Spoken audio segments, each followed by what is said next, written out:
Let's travel back to Tulsa, Oklahoma, on October 22, 1984, when the city was left baffled as 18-year-old Annette Craver disappeared without a trace. The police searched the area in an effort to find the truth, but they were unsuccessful, and the teenage married girl's whereabouts remained a sinister mystery. Despite the fact that her disappearance remains a mystery, the police were concerned that it might actually have been a horrifying homicide. It turned out that this situation was much more complicated than it seemed.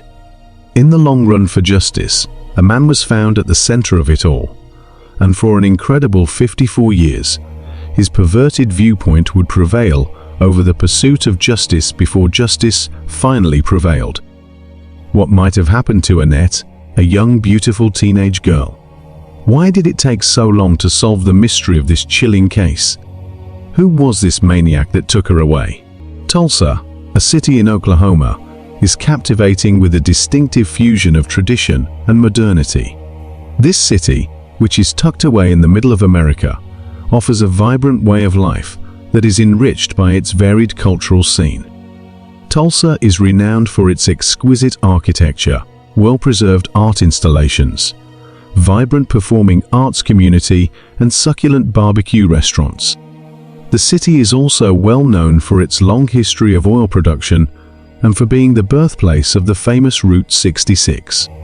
Tulsa has battled crime despite its accomplishments. The city's violent crime rate exceeded the national average in 2020, making it one of the most dangerous cities in the country. Further emphasizing the negative aspects of the city, Tulsa also saw the mysterious disappearance of Annette Craver.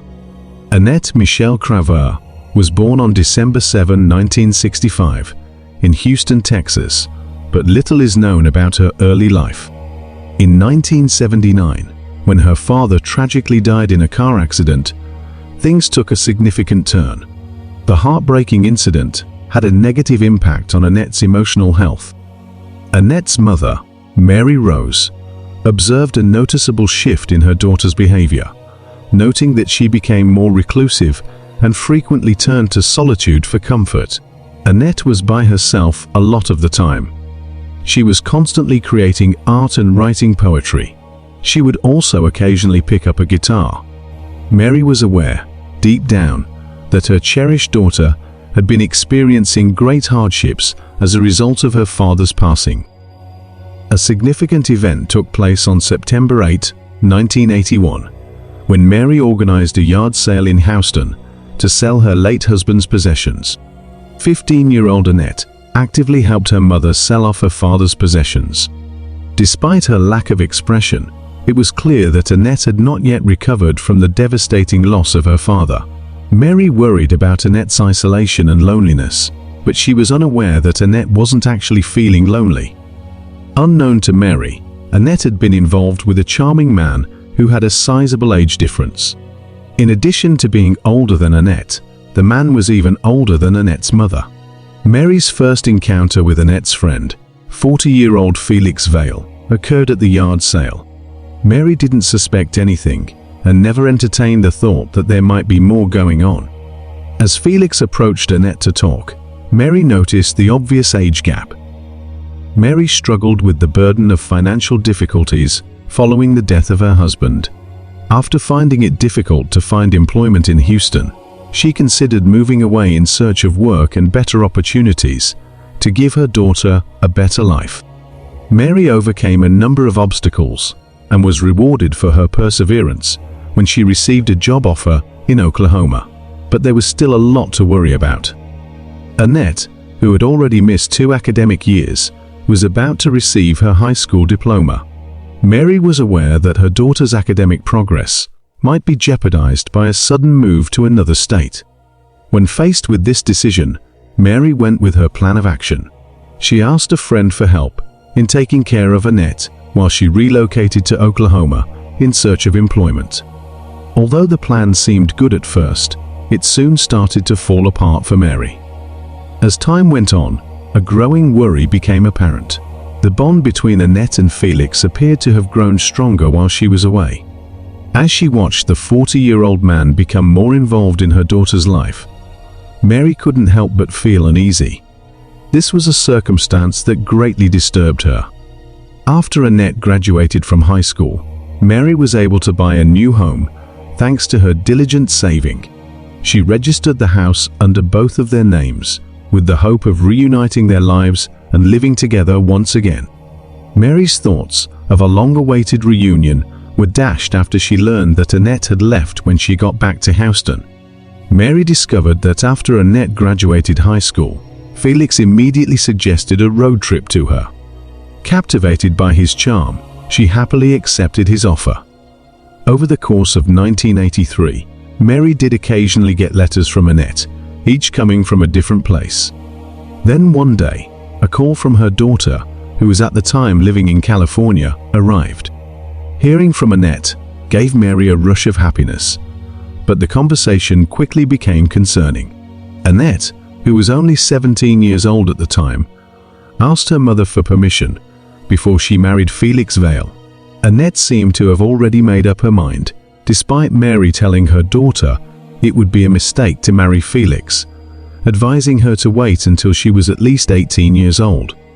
Annette allegedly declared her love for Felix Vail and intended to wed him in Mexico.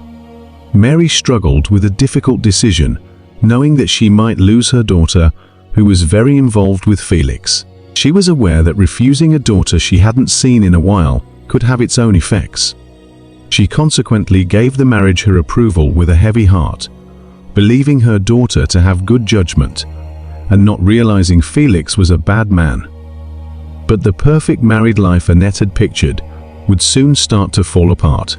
Annette opened up to her mother in letters written shortly after their wedding. She revealed that Felix had changed unsettlingly, becoming more and more domineering. She shockingly revealed that Felix had even forced her to have an unauthorized abortion after learning she was pregnant with his child. Mary begged Annette to come home right away, consumed with worry for her daughter's safety. Annette eventually mustered the strength to escape Felix's grip in 1984 and made her way back to her mother. However, when Mary finally caught a glimpse of her daughter, she couldn't help but notice that she had changed. Annette had lost her identity. She was constantly perplexed by everything. Mary believed that her daughter was simply overwhelmed by Felix's attempts to manipulate and control her life. Mary found comfort in being reunited with her daughter amidst the changes. But this joy was short-lived. They were unhappy not long after Annette returned. Felix began tormenting their home with relentless phone calls and his insistence on speaking to Annette. Mary was unmoved and maintained her position, determined to defend her daughter at all costs. However, things got worse in October 1984, when Felix was able to breach Mary's house's perimeter, boldly entering without permission and making his way up to Annette's room. The two spent some time talking privately in Annette's room. When they eventually came out to Mary, they would say something that would break her heart. Mary was sternly instructed to leave the house by them. Mary tried to patch things up with Annette, despite her heartbreak, but her efforts were in vain. Annette remained controlled under Felix's sway and was unresponsive to any opposing viewpoint. Mary gave up her share of the home as a result, packed her belongings, and moved to California with a heavy heart. The nightmare did not end there though. When Annette turned 18 years old, she made a big decision by claiming the inheritance her late father had left for her. Surprisingly, she allegedly transferred all the money into Felix's account and gave him legal ownership to her home. Mary attempted to contact her daughter after learning of this worrying development, but for some reason she was unable to reach her. She then wasted no time and contacted Felix right away. Felix asserted that Annette had requested going to Mexico on her own and that he had put her on a bus.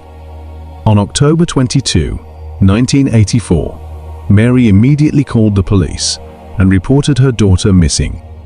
Following receipt of the missing person report, the Tulsa police moved quickly to speak with Felix Vail, in an effort to gather any information they could. Unfortunately, the police were also manipulated by Felix, just like Annette.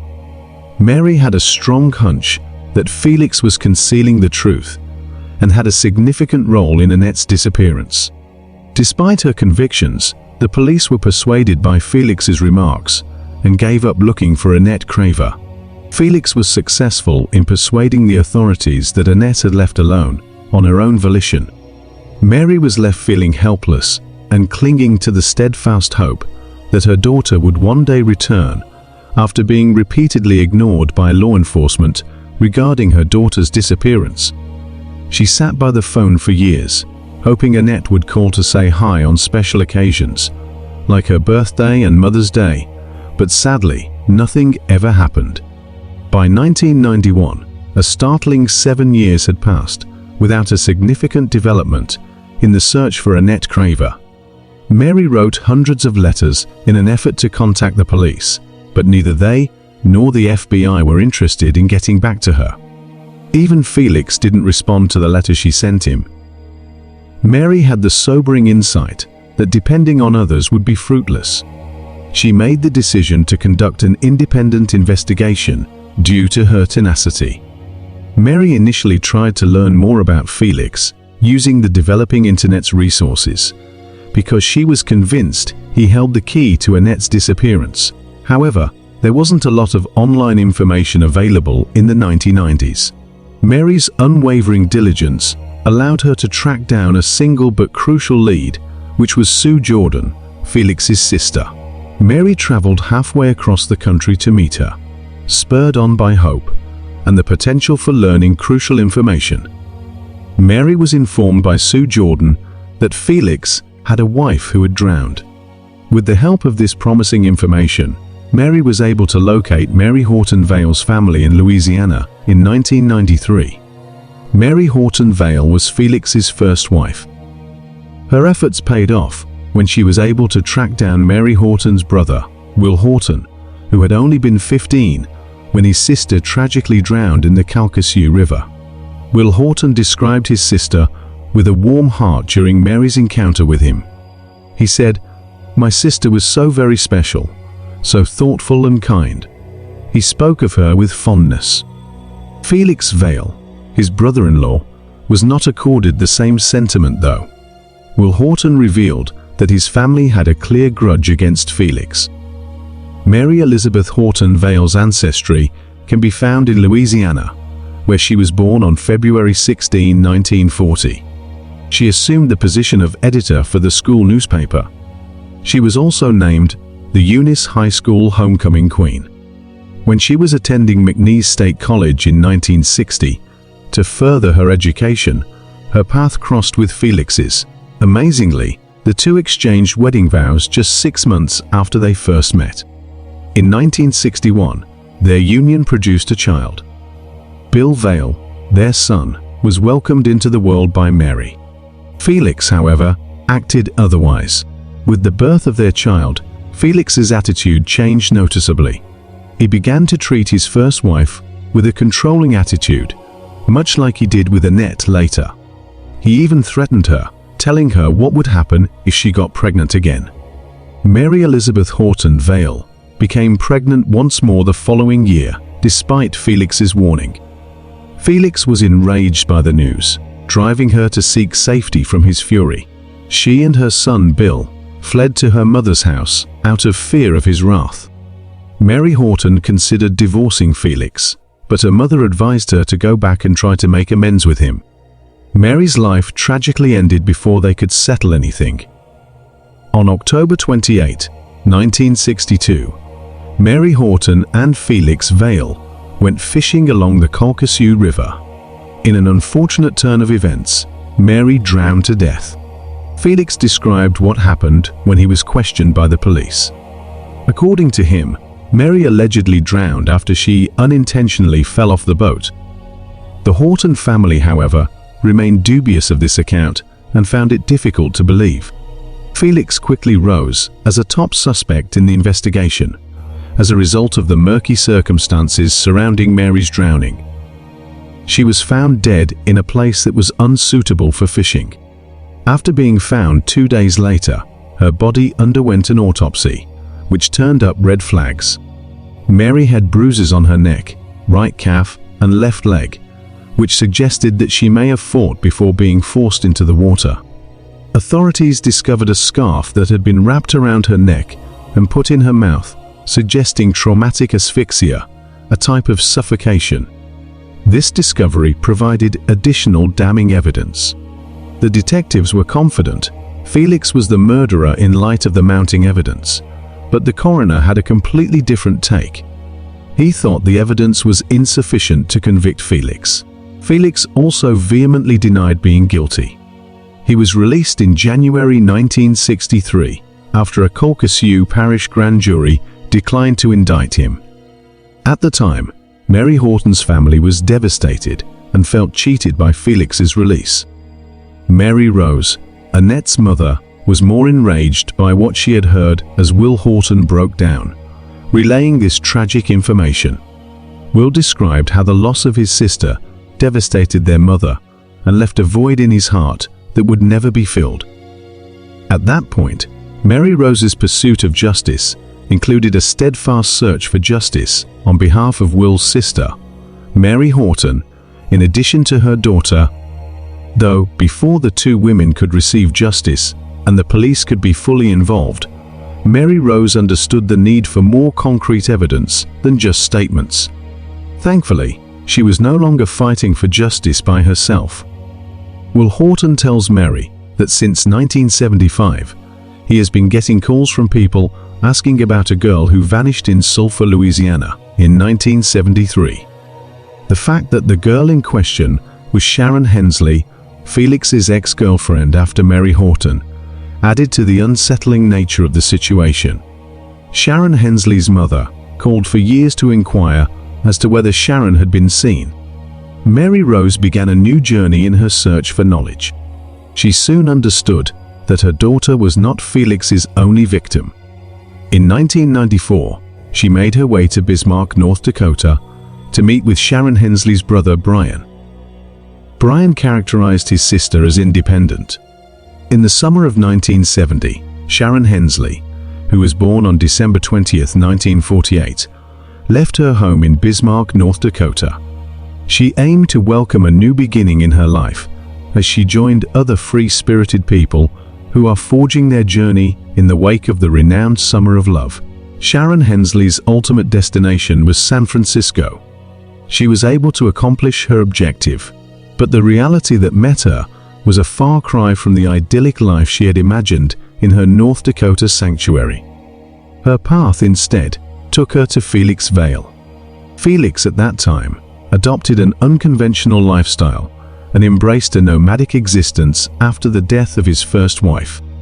During this stage, he even assumed the persona of a traveling preacher and founded his own personal cult group called the Holy Order of Mans. During this time, Sharon Hensley, then age 21, met Felix.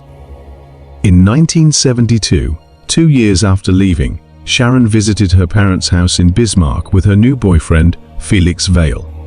But their daughter had undergone a change. The once vivacious North Dakotan girl who loved to dance and hang out with her friends now seemed distant. Her parents were worried that her independence was being supplanted by the influence of her new boyfriend.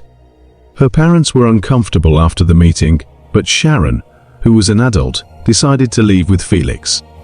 She had the freedom to choose her own course of action. Nevertheless, her parents' concerns grew more serious. They believed Felix was exposing their daughter to a dangerous lifestyle, one characterized by drug use and irresponsible conduct.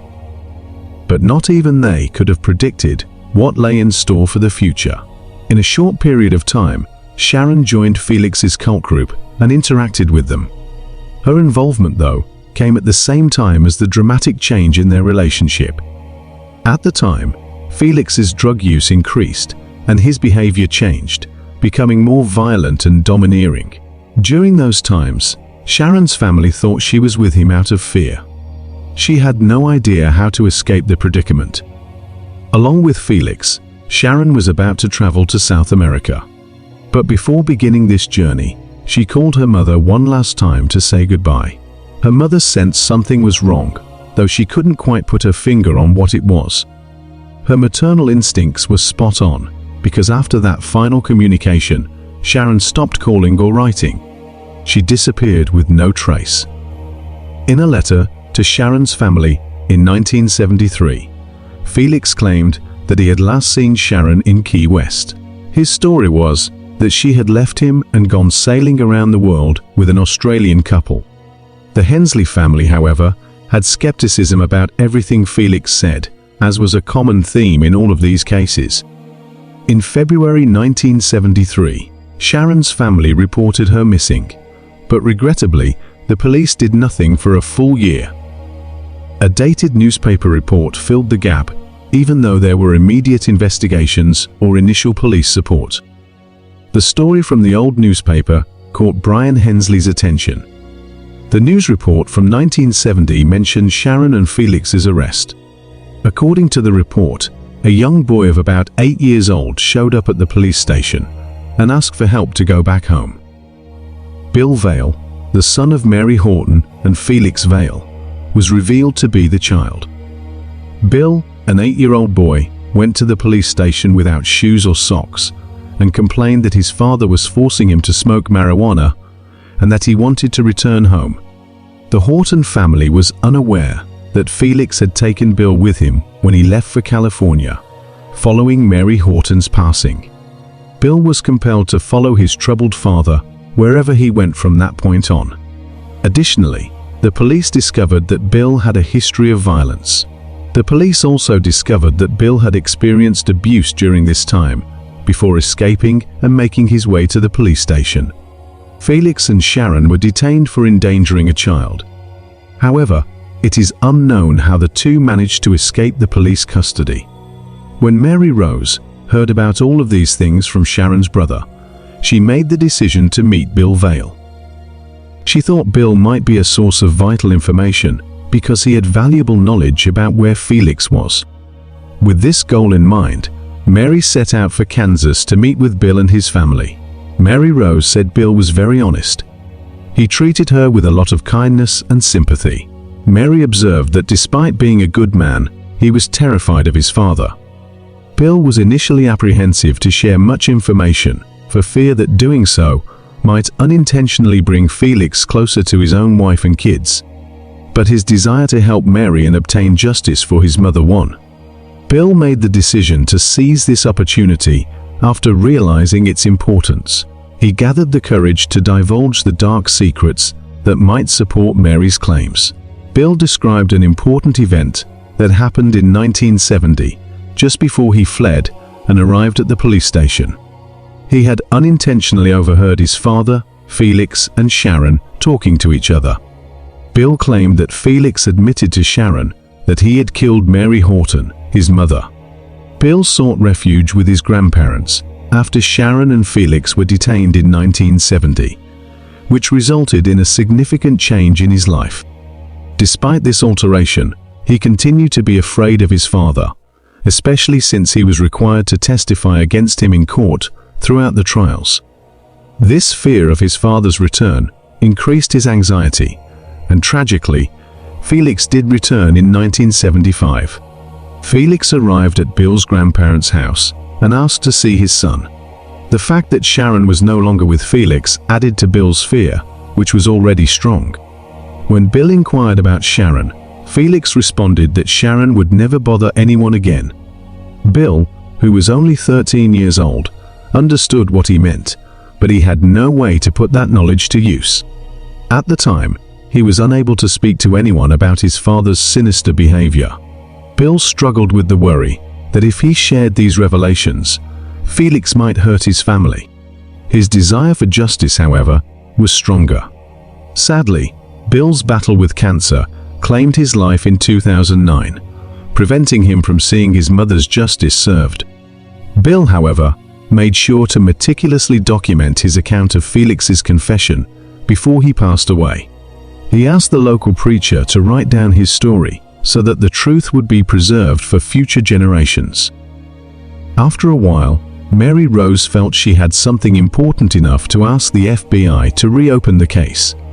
Although she was aware that there was no physical proof, She clung to the belief that the testimony of the Hortons, Sharon's brother, Felix's son, Bill, and herself could possibly give her the evidence she needed to pursue justice for her daughter. Mary had the opportunity to speak with a special FBI agent who dealt with cold cases and serial killers. He accepted Mary's account and determined Felix was a serial killer. Tragically, the cold case department took the brunt of the budget cuts, and the agent who had demonstrated support for Mary's cause was let go.